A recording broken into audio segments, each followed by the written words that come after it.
Tom, this is Eric from This Old House. I'm calling to inform you, Tom, that you are the winner of our Search for America's Best Remodel.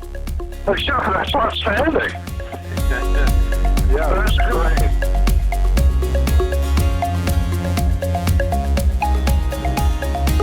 Hello, come on in. Hi, I'm Tom. And I'm Becky. We're the Petersons. Welcome to our home. The beginning of the house was pretty tight for all of us and our son. He was 8 years old when we moved in. In order for us to move in and get our occupancy permit, we had to have the kitchen done, a bathroom done, a bedroom done. So we pretty much started with those rooms, and then it was on to whatever part of the house we wanted to see next.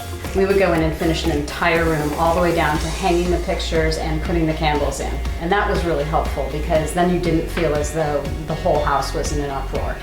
There are things that really attracted me to this house that my wife and I talked about that really made us say, let's take a risk on this house and buy it. It actually was 900 feet down the road, and the builder was told by the township that they could not raise the house, that it's considered historic. So they actually physically moved the house. The beauty of this is that it sits on a brand new block foundation. Dry as a bone, just can't get better than that.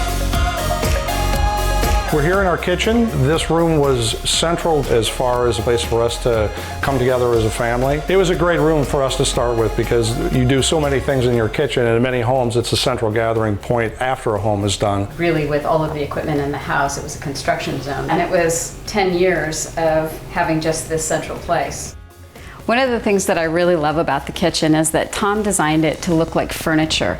So we have these nice contours and it makes the whole kitchen feel much warmer. This is a very special table to us, not only because Tom made it, but because the top of it was actually made from a beam that was reclaimed from a factory, and it's about 300-year-old pine.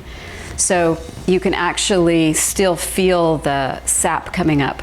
If you look closely, you'll actually see all the little marks from all the years of homework where our son sat here and did his homework because his room was one of the last ones we finished. When we bought the house, this was a stack of brick from floor to ceiling, and it just didn't look right. It was ugly. I wanted to turn this into raised panel surrounds. You see it around the side, around the front, and around the doorway. I made all of this in the wood shop. We actually found the metal stars, left them out in the rain to rust for about 3 weeks before we put them in. The fireplace was all refaced and reflued. This is, without question, my favorite project. So here's our master bedroom. This room was actually made up of two separate rooms. There was a wall on this side of the fireplace across. If you do a renovation of an older house, you'll find that there's a lot of small chopped up rooms. This house had 47 doors in it. This part of the house was actually built first, and then this was an addition. And the reason that we know is when we were down in the basement looking up at the floor joists, the floor joist system was made out of trees. It simply was a tree flattened on one side, and it had as marks on the top.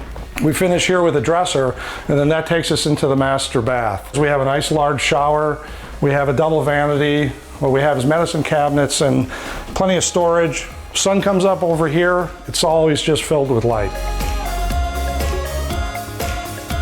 This porch didn't exist on this house, so we asked the Historic Society and the Planning Board for Branchburg if we could make one addition to the house, and we spend hours out here. This is probably one of the best things we did on this house. This is the best way to end the day. Sit out here and just relax.